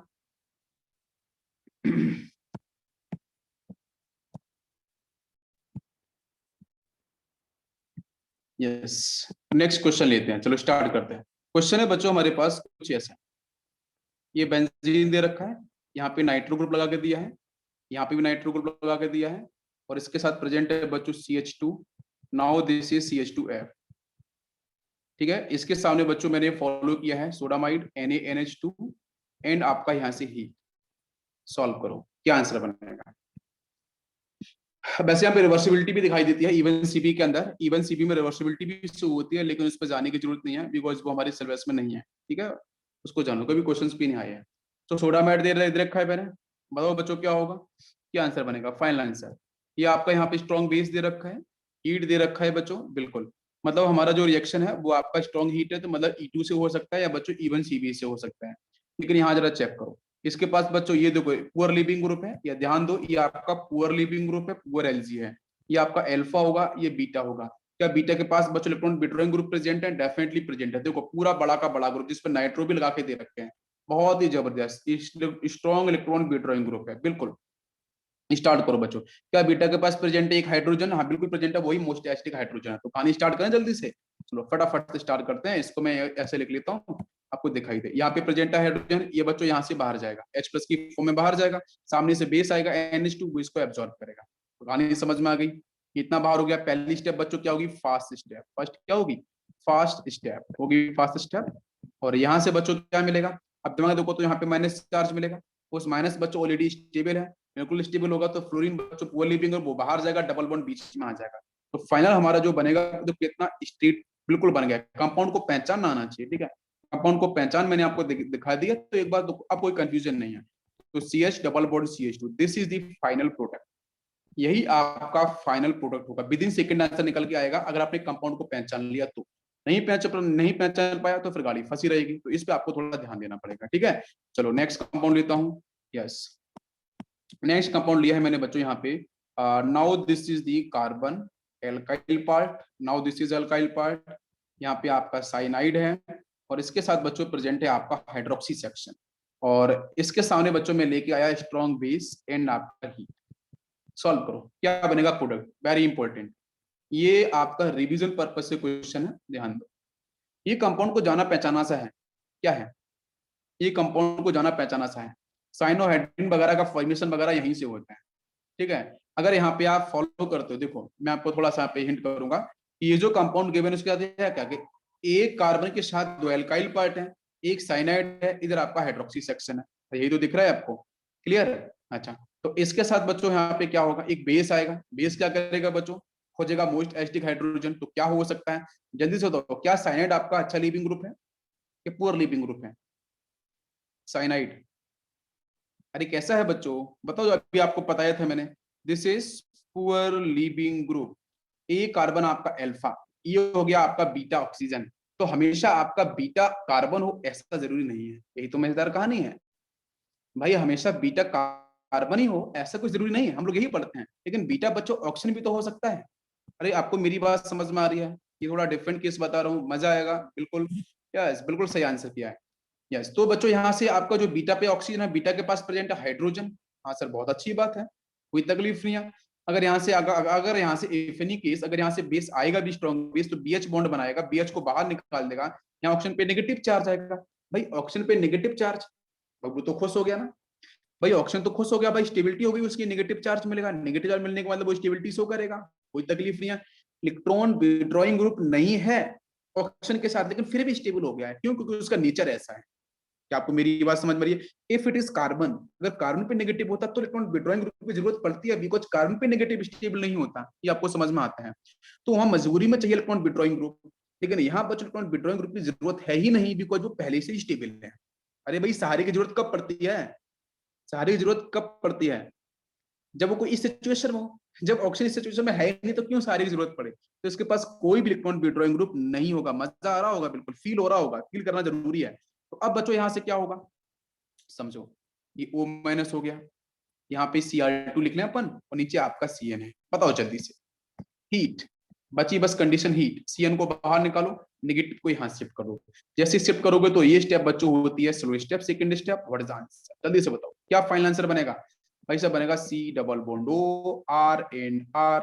What is this? What is this very popular compound? This is ketone. Ketone का फॉर्मेशन कर दिया बच्चों मैंने, ठीक है। और Cn माइनस यहाँ से चला गया बाहर। क्या मेरी बात समझ में आई पूरी की पूरी? रिएक्शन मैकेनिज्म बच्चों E1 CB, very popular. E1 CB से आंसर, और ये बन गया यहाँ से हमारा कीटोन। कोई कंफ्यूजन यहाँ से? कोई कंफ्यूजन? अब जो गिवन कंपाउंड था वो क्या था? वो था साइनोहाइड्रीन। ये जो गिवन कंपाउंड था, ये वाला कंपाउंड, इसका नाम बेटा cyanohydrin. This is cyanohydrin, very popular. C/ANO और हाइड्रीन H/DREN। तो साइनोहाइड्रीन इसका नाम है। तो साइनोहाइड्रीन से हम लोग कीटोन बना सकते हैं, फॉलो कर सकते हैं इस मैकेनिज्म को। बहुत ही इजी है, अच्छा क्वेश्चन था, समझ में आ गया होगा। यस, नेक्स्ट क्वेश्चन लेते हैं, ध्यान दो। यहाँ बच्चों मैंने दे रखा है आपको बेंजीन, और बेंजीन के साथ प्रेजेंट है सल्फर डबल बॉन्डो, डबल बॉन्डो। कार्बन यहाँ पे आपका प्रेजेंट है क्लोरीन, एक हाइड्रोजन एक हाइड्रोजन। और इसके साथ बच्चों मैंने आपको दिया है, थोड़ा और मॉडिफाइड कर लेता हूँ इंटरव्यू में, ठीक है। सल्फर डबल बॉन्डो कर लिया, एक सेकेंड, इसमें थोड़ा एक्सटेंशन कर सकते हैं हम लोग। यहाँ से कार्बन के साथ यहाँ से क्लोरीन है, और इसके साथ लगा लिया मैंने, एक सेकेंड, ठीक है। चलो इस चीज करते हैं। और इसके साथ प्रेजेंट है आपका स्ट्रॉन्ग बेस NaNH2, NaNH2 और प्लस आपका हीट। चलो सॉल्व करो, क्या आंसर होगा? यस, क्या आंसर बनना चाहिए? यस, क्या कोई आंसर बनेगा? बताओ बच्चों। क्लोरीन, ये क्लोरीन कैसा है बच्चों? Good LG, good LG. तो गुड एलजी की तो जरूरत है ही नहीं यहाँ पे गुड एलजी क्या? अब यहाँ से आप देख भी लो तो ये कार्बन अल्फा हो जाएगा, इसके पास बीटा, तो बीटा के पास कोई हाइड्रोजन है क्या? नहीं है, तो कोई रिएक्शन नहीं, नो रिएक्शन। कोई भी आंसर नहीं बनेगा, कोई भी आंसर नहीं बनेगा। समझ में आ गया? बिल्कुल कोई भी प्रोडक्ट नहीं बनने वाला। अब इसको मैं मॉडिफाइड कर देता हूँ। ये भी समझो कहाँ पे आंसर बनेगा कहाँ पे आंसर नहीं बनेगा। जबरदस्ती आंसर नहीं बनाना है कि भाई रिएक्शन देख के तुम्हें बनाऊंगा, मेरा मर्जी कर रहा है, मर्जी वाली बात नहीं है बच्चों, है ना। गाड़ी फंस जाएगी तो फिर क्या करोगे। तो यहाँ से आपको दे रखा है CH2 और यहाँ पे प्रेजेंट है OPH, ठीक है। ये वाला दे दिया मैंने, समझ में आ गया पूरा। हाँ तो इजी है बच्चों, करेक्ट, ओके। इसके पास प्रेजेंट है हाइड्रोजन एंड हाइड्रोजन, चलो। और इसके साथ मैंने फॉलो किया है बच्चों स्ट्रॉन्ग बेस एंड हीट। निकालो आंसर क्या बनेगा, क्या कोई पॉसिबिलिटी है, चेक करो। इसके पास ये OPH है। OPH बच्चों कैसा होगा बताओ, पुअर लिविंग ही होगा, पुअर लिविंग ग्रुप, यस। तो बताया था मैंने आपको ऑक्सीजन के साथ जो अटैच ग्रुप एल्काइल ग्रुप है, एराइल हो या अल्काइल हो, पुअर लिविंग ग्रुप। ये अल्फा हो जाएगा, ये बीटा। बीटा के पास प्रेजेंट है हाइड्रोजन, बिल्कुल यहाँ पे नेगेटिव चार्ज आएगा, वो स्टेबल होगा। देखो ये पूरा सेक्शन यहाँ से स्टेबल होगा, अरे समझ में आ रहा है, ये पूरा सेक्शन इसको स्टेबल करेगा। तो बताओ बच्चों यहाँ से नेक्स्ट स्टेप क्या होगी। सबसे पहले निकाल दो बेटा इस हाइड्रोजन को। मैंने सपोज यहाँ पे स्ट्रॉन्ग बेस की जगह में ले लिया, सपोज यहाँ पे C2H5OH इन हीट, ऐसे ले लिया है, ठीक है, ऐसे ले सकते हो। तो यहाँ से बाहर निकल जाएगा C2H5O- के साथ H बाहर चला गया, नेगेटिव चार्ज यहाँ नेगेटिव स्टेबल है, OPH बाहर जाएगा तो यहाँ से क्या मिलेगा, एल्कीन तो मिल जाएगा। तो यहाँ से फाइनल आपको मिलेगा प्रोडक्ट, यस। कॉपी पे आपने ट्राई किया होगा बिल्कुल, डबल बॉन्ड हो, यहाँ से कार्बन डबल बॉन्ड, यहाँ से क्या होगा CH2 और यहाँ पे एक बचेगा hydrogen. This is the final product. अरे समझ में आ गया, क्वेश्चन इजी था, परफेक्ट, यस। नेक्स्ट क्वेश्चन लेते हैं, चलो। नेक्स्ट क्वेश्चन बच्चों मैंने यहाँ पे लिया है कुछ इस तरीके से, ओके। यहाँ पे प्रेजेंट है हाइड्रोक्सी और यहाँ पे प्रेजेंट है डबल बॉन्डो, डबल बॉन्डो। और यहाँ प्रेजेंट है बच्चों एल्काइल पार्ट, एक एल्काइल पार्ट यहाँ पे, इस तरीके से लिया मैंने। और इसके सामने प्रेजेंट है बच्चों आपका NaNH2 and now heat. Solve करो, क्या आंसर बनेगा, यस प्लीज जल्दी से आंसर निकालो, क्या बच्चों बनेगा। यस, क्या प्रोसेस होगा। NaNH2 से बच्चों क्या आएगा, NH2 माइनस आएगा। ये किसको सर्च करेगा, ये स्ट्रॉन्ग बेस है। स्ट्रॉन्ग बेस बच्चों किसको सर्च करता है, मोस्ट एसिडिक हाइड्रोजन को। क्या इसके पास मोस्ट एसिडिक हाइड्रोजन है, बताओ जरा। क्या इसके पास मोस्ट एसिडिक हाइड्रोजन है, तो आप बोलोगे सर ये वाला हाइड्रोजन मोस्ट एसिडिक है, बोलोगे, नेगेटिव स्टेबल हो जाएगा सीधा ऑप्शन पे आते ही। लेकिन मैं कह रहा हूँ कि यहाँ भी तो हाइड्रोजन होंगे, तो hydrogen, this is methylene section, ये भी तो मिथाइलिन सेक्शन होगा, तो ये भी एसिडिक है, ये भी एसिडिक है और ये भी एसिडिक, तीनों एसिडिक हाइड्रोजन है। मोर एसिडिक कौन सा होगा, चलो मैं इस H+ को बाहर निकालू यहाँ से H+ की फेज में, क्या नेगेटिव आएगा। मैंने 2 मैरिज में पढ़ाई भी था आपको। अभी नेगेटिव आएगा तो नेगेटिव बच्चों क्या करेगा, नेगेटिव क्या करेगा, रेजोनेंस कर सकता है, कैसे रेजोनेंस कर सकता है क्या, बताओ जरा। हाँ कर सकता है, क्यों, क्योंकि ध्यान से सुनना, यहाँ से ये जो OH वाला सेक्शन है, अगर यहाँ से आपका ये स्ट्रॉन्ग हीट हो, ये सब दे रखा है, ये E2 के थ्रू भी आंसर बन सकता था, यहाँ से आपका इवन CV से भी आंसर बन सकता है। बट ध्यान देना कि यहाँ पे मोर एसिडिक मतलब हाइड्रोजन वो निकल के बाहर चला गया, और यहाँ से ये आपका क्या है, आपको पता है OH का नेचर कैसा होता है, पुअर लिविंग ग्रुप। ध्यान दो, पुअर लिविंग ग्रुप, अगर पुअर लिविंग ग्रुप है तो बच्चों बाहर जाना, यहाँ से निकल जाएगा, और बाहर निकलने का मतलब इवन CV से होगा फॉलो। जब ये OH माइनस बाहर जाएगा, इलेक्ट्रॉन्स को एक्सेप्ट करेगा बाहर, तो नेगेटिव, यहाँ पे पॉजिटिव चार्ज डेवलप होगा। अरे भाई पॉजिटिव सिंगल नेगेटिव, और इधर देखो आपका नेगेटिव, देन आपका ये सिंगल बॉन्ड, देन आपका डबल बॉन्ड। क्या आपको मेरी बात समझ में आ रही है, ये पूरा कॉन्सेप्ट क्लियर है क्या। तो नेगेटिव तो बच्चों बहुत अच्छे से स्टेबल हो रहा है यहाँ पे, क्या पूरी की पूरी बात समझ में आ रही है। मतलब यहाँ से जो नेगेटिव चार्ज आपको आएगा मिथाइलिन सेक्शन पे CH2 वाले पे, तो CH माइनस जो मिलेगा भाई वो तो आपका कॉन्जुगेट बेस बन गया ना। और कॉन्जुगेट बेस बच्चों यहाँ पे स्टेबल हो रहा है, तो यही आपका मोस्ट एसिडिक हाइड्रोजन होगा, ये बाहर चला जाएगा। अब जैसे बाहर जाएगा तो फिर क्या होगा नेक्स्ट स्टेप में, ये एल्कीन बन जाएगा सीधा। तो क्या एल्कीन बनेगा, बनाओ जरा। यहाँ से आपका एल्काइल पार्ट, और इस तरीके से यहाँ पे डबल बॉन्ड डेवलप होगा, देन यहाँ से डबल बॉन्ड ऊपर रहेगा, और ये रहेगा आपका एल्काइल पार्ट। तो ये मिलेगा फाइनल प्रोडक्ट, ये मिलेगा फाइनल प्रोडक्ट। ये क्वेश्चन डायरेक्ट बेटा आपके IIT का है, एडवांस क्वेश्चन, सीधा क्वेश्चन आपके एडवांस का। समझ में आ गया, यहाँ पे कोई कंफ्यूजन किसी को, क्लियर, यस। नेक्स्ट क्वेश्चन लेते हैं। नेक्स्ट बच्चों में सेकंड कैटेगरी इसकी ले रहा हूं, ध्यान दो। Beta hello carbonyl compound, beta hello carbonyl compound के साथ हम लोग बात करेंगे, ठीक है। तो यहाँ भी इवन CV होता है, तो बीटा हेलो कार्बोनाइल कंपाउंड होते क्या है पहले वो समझ लो। तो C डबल बॉन्ड हो, ये कार्बोनाइल हो गया है, यहाँ पे CH बॉन्ड, और इसके साथ प्रेजेंट है आपका यहाँ पे एक हैलोजन एक्स और बाकी कुछ इस तरीके से। तो कभी इस तरीके से स्ट्रक्चर दिख जाए तो definitely this is beta hello. Beta hello क्यों होगा बताओ? बीटा हेलो को बेटा कार्बन का जिस कार्बन से कार्बोनाइल ग्रुप अटैच है ये वाला, तो ये आपका अल्फा हो जाएगा, ये वाला beta. This is beta hello carbonyl compound. तो बीटा हेलो कार्बोनाइल कंपाउंड्स बच्चों always define even CB mechanism. तो इवन सीबी जब भी एलिमिनेशन होगा इवन सीबी से आपको प्रोसीड करना है। तो क्या होगा देखते हैं। पहली स्टेप में इसको हीट किया जाएगा, स्टेप आपकी फास्ट होगी, वही बेस वाला कंडीशन है पूरा का पूरा। तो बताओ बच्चों क्या होगा? एक्स के आपका पुअर लिविंग ग्रुप है, ठीक है, ये यहाँ से आपका बाहर जाएगा एक्स माइनस की फेज में, ठीक है। बेस बच्चों यहाँ से आएगा, वो क्या करेगा निकालेगा यहाँ से हाइड्रोजन, और ये हाइड्रोजन बच्चों बाहर निकालेगा तो H प्लस की फेज में हो जाएगा, मतलब यहाँ से बनेगा एक बॉन्ड, एक कंपाउंड आपका BH बॉन्ड, BH बन जाएगा मॉलिक्यूल, ठीक है। यहाँ पे नेगेटिव चार्ज, तो नेगेटिव यहाँ से यहाँ ट्रांसफर तो एल्किन बन जाएगा। तो पहली step fast, second step slow हो जाएगी, ठीक है। सेकंड स्टेप स्लो होगी तो क्या बनेगा आंसर? यहाँ से बनेगा C डबल बॉन्ड, आप बना लो डायरेक्ट, यहाँ से double bond then carbon, this is a product. तो कभी स्टेटमेंट में अगर लिख के आता है बच्चों बीटा हेलो कार्बोनाइल कंपाउंड, तो ये कंपाउंड ये भी आपके इवन सीपी से ही प्रोसीड होते हैं। जैसे एक क्वेश्चन देता हूं और जरा बताना है इसका आंसर। मैंने बच्चों दिया है बेंजीन, इसके साथ यहाँ पे फ्लोरीन है, यहाँ पे हाइड्रोजन है। रिएक्शन बच्चों यहाँ पे दिया है मैंने अमोनिया के साथ, रिएक्शन है अमोनिया के साथ, सॉल्व करो। अमोनिया तो नहीं सिर्फ होगा, इसके साथ ले लिया मैंने यहाँ पे बेस लाइक NaNH2। अब चलो सॉल्व करो। अब बताओ अब क्या होगा?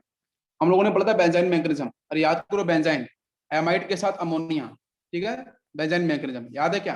तो ये बच्चों क्या करेगा NH2 माइनस यहाँ से आएगा, स्ट्रॉन्ग बेस है, तो वो क्या करेगा निकालेगा यहाँ से हाइड्रोजन को, तो हाइड्रोजन बच्चों यहाँ से बाहर चला जाएगा। क्या आपको मेरी बात समझ में आ रही है? यहाँ तक क्लियर? हाइड्रोजन तो बाहर गया H प्लस की फेज में, इलेक्ट्रॉन्स को यहाँ पे रिलीज कर देगा, और जैसे रिलीज करेगा तो यहाँ माइनस चार्ज आएगा, माइनस आएगा ना। तो ऊपर से बच्चों क्या है फ्लोरीन, और फ्लोरीन आपको दिख रहा है वो पुअर लिविंग ग्रुप है, तो वो भी आपका एलजी है, वो आपका बाहर जाएगा F माइनस की फेज में, तो यहाँ पे पॉजिटिव चार्ज, नेगेटिव उधर शिफ्ट कर जाएगा, तो यहाँ से मिलेगा बेंजाइन में। क्या मिल गया? यहाँ से मिल गया बच्चों बेंजाइन। अरे बात समझ में आ रही है? Yes, this is benzene. तो बेंजाइन यहाँ से आपको मिल गया फाइनल आंसर। समझ में आ गया? क्लियर था? अब इसके बाद जो भी एक्शन प्रोसीड कर रही है वो कर सकते हो, बट बेंजाइन मैकेनिज्म यहाँ से देखने को मिला आपको। तो कंडीशंस बदल गई है, अमोनिया सॉल्वेंट है और स्ट्रॉन्ग बेस है, हीट नहीं दे रखी है इसने, बस यही है। यहाँ से बेंजाइन मैकेनिज्म है, बेंजाइन के पास आपको जो भी करना है वो आप रिएक्शन को प्रोसीड कर सकते हो, कोई दिक्कत नहीं। समझ में आ गया? यहाँ तक क्लियर हो गया सभी को? लेकिन यहाँ तक सभी क्लियर हुआ ये वाला पॉइंट?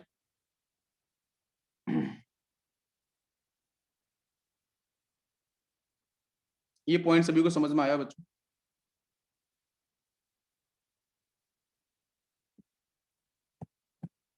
यस। देखो अब इसके बाद हम बात करेंगे नेक्स्ट क्वेश्चन। नेक्स्ट क्वेश्चन लेते हैं। जैसे बच्चों मैंने यहाँ पे लिया है हाइड्रोजन, आप आंसर करो, मैं सिर्फ क्वेश्चन दे रहा हूँ आपको। डबल बॉन्ड हो, और यहाँ लिया मैंने हाइड्रोजन, और इसके साथ मैंने इधर दे दिया बच्चों मिथॉक्सी सेक्शन, और नीचे आपका यहाँ पे एल्काइल पार्ट, ये कंपाउंड दिया है। इसके सामने दिया है मैंने मिथॉक्साइड, ठीक है, ये कोई बेस है, प्लस बच्चों मैंने किया हीट, ठीक है। हालांकि जो रिएक्शन है रिवर्सिबिलिटी को रिवर्सिबिलिटी में होती है, जो इवन सीबी मैकेनिज्म है, जो इवन सीबी मैकेनिज्म है वो रिवर्सिबल नेचर को भी शो करता है, ठीक है, ये भी थोड़ा एक पॉइंट ध्यान रखना। चलो यहाँ से क्या रिएक्शन प्रोसीड होगी बताओ जरा। हालांकि इसका जो एनर्जी डायग्राम जो ग्राफ आता है उसको भी थोड़ा मैं समझा देता हूँ। यहाँ पे आपकी जब आप आंसर निकालो, इधर पोटेंशियल एनर्जी है और यहाँ पे आपकी है प्रोसेस ऑफ रिएक्शन। तो ये डायग्राम की बात करें तो रिएक्टेंट मान के चलो बच्चों यहाँ पे है, सपोज यहाँ पे आपके रिएक्टेंट है, तो सबसे फर्स्ट स्टेप में क्या होगा? फास्ट स्टेप होगी, ट्रांजिशन पहला डेवलप होगा, देन कार्बोनाइन बनेगा, देन ट्रांजिशन सेकेंड होगी, उसके बाद बनेगा बच्चों यहाँ पे प्रोडक्ट। ये कुछ ऐसा कर बनता है। मतलब देखो तो यहाँ पे आपका रिएक्टेंट हो गया है, यहाँ पे आपकी ये ट्रांजिशन स्टेट आपकी फर्स्ट हो जाएगी, यहाँ पे ट्रांजिशन स्टेट आपकी यहाँ से सेकेंड हो जाएगी। ट्रांजिशन सेकेंड का मतलब क्या? जो RDS थी, रेट डिटरमाइनिंग स्टेप, ठीक है, RDS। और यहाँ पे आपका बना था कार्ब एनाइन, ध्यान दो ये पूरा का पूरा है, और लास्ट में बनता है यहाँ से आपका प्रोडक्ट। ये इसका एनर्जी प्रोफाइल डायग्राम है इवन सीबी का, ध्यान से देख लो। रिएक्टेंट यहाँ पे है, पहली स्टेप में ट्रांजिशन स्टेट फर्स्ट, देन उसके बाद आपका बनेगा कार्ब एनाइन, ठीक है। कैसे कि जो H प्लस आयन बाहर जाएगा, ठीक है, जाने के लिए आपका बेस आएगा, तो वो ट्रांजिशन फर्स्ट जनरेट होगी, BH बॉन्ड जब बनेगा, तो BH बॉन्ड बनेगा तो ट्रांजिशन फर्स्ट हो जाएगी, बन जाए कार्बन आयन, कार्बन आयन की स्टेबिलिटी होगी तो वो नीचे आएगा हल्का सा, और नीचे इतना नहीं आएगा कि रिएक्टेंट के नीचे हो जाए, उससे थोड़ा सा ऊपर रहेगा, इसका एनर्जी यहाँ पे रहता है इस पॉइंट पे, रिएक्टेंट यहाँ पे है। फिर क्या होगा, ट्रांजिशन सेकंड जनरेट होगी जो आरडीएस, आरडीएस मतलब जो लिविंग ग्रुप बाहर जाएगा, ठीक है। तो वहां से आरडीएस डिसाइड होगी, लिविंग ग्रुप बाहर गया, एल्कीन का फॉर्मेशन, तो जब बाहर जा रहा होगा वो ट्रांजिशन सेकंड हो जाएगी, और जब बनेगा बच्चों फाइनली एल्कीन, तो वो आपको नीचे मिलेगा जिसकी एनर्जी सबसे कम होगी। ये कुछ एनर्जी प्रोफाइल डायग्राम है, ठीक है। अच्छा, अब बात कर रहे हैं कि सामने जो क्वेश्चन दे रखा था, जरा उसका आंसर बताओ। चलिए, तो इवेंसी भी है ये, टाइम बहुत जल्दी होता है। क्या बनेगा आंसर, क्या आंसर बनना चाहिए बच्चों? यहाँ से क्या करूं, यहाँ से मैं क्या करूं, ये जो ओ आपका ओ एम दे रखा है मेथॉक्सी सेक्शन, ये वीक लिविंग ग्रुप है, तो ये अल्फा हो जाएगा कार्बन, इधर वाला बीटा के पास प्रेजेंट हाइड्रोजन है उसको बाहर निकाल दो, तो इलेक्ट्रॉन्स को दे देगा यहाँ से, ये बाहर निकल जाएगा H+ की फॉर्म, ठीक है, बिकॉज यहाँ से बेस है इसको एक्सेप्ट कर लेगा, बन जाएगा MEOH, और यहाँ से आंसर मिलेगा आपको, यहाँ से हाइड्रोजन, इधर डबल बॉन्ड O, इधर आपका यहाँ से होगा नेगेटिव चार्ज जनरेट, ये बीटा था, और फाइनली यहाँ से मिलेगा OMe सेक्शन। और इसके साथ रिजल्ट आपको यहाँ से होगी आपकी स्लो स्टेप होगी, और स्लो स्टेप होगी तो फिर यहाँ से फाइनल आंसर आपको मिल जाएगा हाइड्रोजन, इसको बाहर निकाल दो यहाँ से, ठीक है, तो यहाँ से मिलेगा हाइड्रोजन, देन आपका यहाँ से डबल बॉन्ड हो, देन कुछ इस तरीके से डबल बॉन्ड यहाँ जनरेट हो, नेगेटिव चार्ज यहाँ जाएगा ना, पॉजिटिव यहाँ पे आएगा, तो फिर फाइनली आपको ये मिलेगा प्रोडक्ट, ठीक है। This is the final product. ये समझ में आ गया क्वेश्चन, एनर्जी डायग्राम जो प्रोफाइल है वो भी समझ में आ गया, ठीक है। और बच्चों, activation energy always inversely proportional to rate, activation energy always inversely proportional to rate, ठीक है, रेट ज्यादा होगा एक्टिवेशन एनर्जी कम होनी चाहिए, important point. Okay, next question लेते हैं, ध्यान देना। नेक्स्ट क्वेश्चन है बच्चों कुछ इस तरीके से, ये बेंजीन, दूसरा बेंजीन यहाँ, और इसके साथ प्रेजेंट है कुछ इस तरीके से, यहाँ पे बेज, बेज पे प्रेजेंट है बच्चों फ्लोरीन, और डैश पे प्रेजेंट है आपका हाइड्रोजन, एक यहाँ पे बेज पे प्रेजेंट है आपका क्लोरीन, और डैश पे प्रेजेंट है हाइड्रोजन। प्रीवियस क्वेश्चन है, इसके सामने दे रखा है बच्चों NaOH इन हीट प्लस हीट, क्या आंसर बनेगा बताओ जरा, क्या आंसर बनेगा? तो क्या करें बच्चों, ध्यान दो, इसमें से एक कार्बन अल्फा एक कार्बन बीटा होगा, ठीक है। मान लेते हैं कि ये वाला आपका हाइड्रोजन ए है, ये वाला हाइड्रोजन आपका बी है, दोनों में से मोस्ट एसिडिक कौन से होंगे, ये पहले बताना, दोनों में से मोस्ट एसिडिक कौन से होंगे। तो क्या किया जाए कि भाई मान लो ये वाला H बाहर गया तो नेगेटिव यहाँ है, ये वाला H बाहर गया तो नेगेटिव यहाँ, दोनों नीचे बेंजीन है उससे तो स्टेबल बराबर होगा, लेकिन इधर क्लोरीन है तो डिफरेंस यहीं से बने, क्लोरीन और फ्लोरीन से, बेंजीन से तो आंसर सेम बनने वाला है, सेम स्टेबिलिटी, तो फ्लोरीन क्लोरीन दोनों में से बताना है आपको, दोनों में से अधिक स्टेबिलिटी कहाँ मिलेगी, दोनों में से अधिक स्टेबिलिटी कहाँ मिलेगी। अगर आपके फ्लोरीन से स्टेबिलिटी अगर आप देखना चाहते हो इस नेगेटिव के साथ, इसकी बात कर रहा हूँ, ये फर्स्ट ये सेकंड है, ये आपका फर्स्ट केस है, ये आपका सेकंड केस है, GOC1 को याद करो, दोनों में से अधिक स्टेबल कौन सा, अधिक स्टेबल एनाइन कौन सा होगा। अरे कॉमन सी बात है बच्चों, क्लोरीन के पास क्या प्रेजेंट है, वेकेंट डी ऑर्बिटल, अरे क्लोरीन के पास प्रेजेंट है वेकेंट डी ऑर्बिटल्स, ठीक है। और वैसे भी force of attraction power electronegative power बहुत तो वीक होती नहीं है फ्लोरीन से, लेकिन वेकेंट डी ऑर्बिटल होने के चक्कर में नेगेटिव को स्टेबल करेगा, बिल्कुल सही। तो हम कहां से निकालेंगे बच्चों हाइड्रोजन, कौन सा निकालेंगे हाइड्रोजन बताओ, ए और बी में से कौन सा निकालेंगे हाइड्रोजन, ए निकालेंगे, बी नहीं निकालेंगे, बिल्कुल सही। हम बी वाला हाइड्रोजन कभी नहीं निकालेंगे, सिर्फ हम ए वाला निकालेंगे, GOC1 यूज हो रही है यहाँ पे पहले वाला सेक्शन, ठीक है। तो यहाँ से हम निकालेंगे, बिल्कुल सही, बिकॉज बेंजीन तो पता है, बेंजीन बच्चों सिंपल से बात है, benzene always work as minus है, यहाँ पे माइनस साइन की तरफ बढ़ेगा, नेगेटिव को दोनों तरफ से बराबर स्टेबल करेगा, लेकिन fluorine chlorine will define the answer, ठीक है। तो यहाँ से वेकेंट डी ऑर्बिटल जिसके पास प्रेजेंट होगा वो नेगेटिव चार्ज को बहुत अच्छे से स्टेबल करेगा, बिल्कुल सही। इलेक्ट्रोनेगेट डिफरेंस बहुत ज्यादा फ्लोरीन क्लोरीन में नहीं होता है, ये बात समझ लो, और वेकेंट डी ऑर्बिटल्स होने की वजह से, इसकी एफिनिटी वैल्यू मैक्सिमम होने की वजह से ये नेगेटिव चार्ज को बहुत अच्छे से स्टेबल करते हैं, समझ में आ गया। तो हम निकालेंगे बच्चों हाइड्रोजन कहां से, ए से निकालेंगे, कहां से निकालेंगे, ए से निकालेंगे हम लोग हाइड्रोजन, निकाल दो इससे जल्दी से हाइड्रोजन और बनाओ प्रोडक्ट, अरे ए से निकालो हाइड्रोजन और बनाओ बच्चों, क्या आंसर बनेगा, रिजल्ट आंसर बताओ। यहाँ से बेंजीन, एक बेंजीन इसके क्लोज होगा इस तरीके से, और फ्लोरीन आपका एज इट इज वैसे ही प्रेजेंट रहेगा, इसमें कोई चेंज नहीं, हाइड्रोजन एक सेकंड, इसके ऊपर होगा 1 सेकंड। यहाँ पे निकालो इसका आंसर। क्या बच्चों यहाँ से बनेगा प्रोडक्ट? यस। तो यहाँ से आपका बनेगा इधर से इस तरीके से, डबल बॉन्ड कहाँ जनरेट होगा वो देख लो। यहाँ से निकला हाइड्रोजन, नेगेटिव चार्ज वहां पे, डबल बॉन्ड यहाँ आ जाएगा इस तरीके से। Because poor leaving, poor leaving कौन सा है? पुअर लिविंग, पुअर लिविंग कौन सा है? फ्लोरीन। अरे फ्लोरीन तो पुअर लिविंग है ना। अरे फ्लोरीन ही तो पुअर लिविंग, ये बाहर चला जाएगा। ठीक है, F माइनस की फेज में उसको बाहर निकाल देना, डबल बॉन्ड यहाँ हो जाएगा, बाकी इधर बचेगा क्लोरीन। तो this is the final product. ये होगा आपका सही आंसर। समझ में आ गया? क्लियर है? नेक्स्ट क्वेश्चन लेता हूँ। नेक्स्ट क्वेश्चन है phenyl CH2 single bond CH2 and आपका ब्रोमीन, और इसके साथ बच्चों यहाँ पे प्रेजेंट है, ठीक है, मिथॉक्साइड सेक्शन, एंड यहाँ पे सॉल्वेंट है MEOD। ठीक है, मैंने यहाँ पे ले रखा है एक आइसोटोपिक फॉर्म के साथ। ठीक है, और सेकेंड में मैंने आपको दिया है MEO-, रिएक्टेंट आपका यही है, और फॉलो किया है मैंने यहाँ पे MEOH। बनाओ, दोनों में आंसर बताओ क्या बनेगा, फर्स्ट वाले में और सेकेंड वाले में। हीट इसके साथ भी दे रखी है मैंने, और हीट यहाँ भी दे रखी है। ठीक है,